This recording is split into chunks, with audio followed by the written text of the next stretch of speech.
र अब यो भिडियोमा चाहिँ किङ र क्वीनले अपोनेन्टको किङलाई कसरी चेकमेट दिने यो चाहिँ सर्टकट तरिकामा म तपाईहरुलाई सिकाउने वाला छु ल।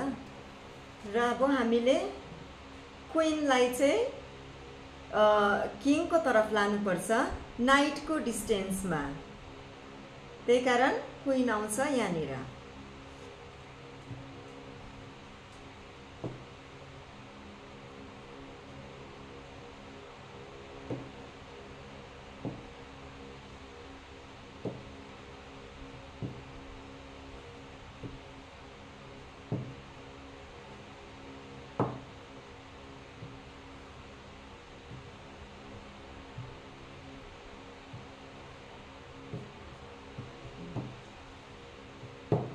र अब यहाँनिर सपोज म यहाँ आएँ भने चाहिँ फेरि स्टेलमेट हुन्छ, त्यही भएर स्टेलमेट गर्नु हुँदैन।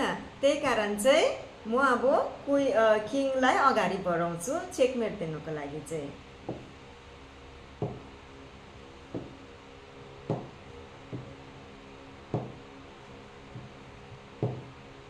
र अब चाहिँ क्वीनको टर्न, यो चाहिँ भयो चेकमेट।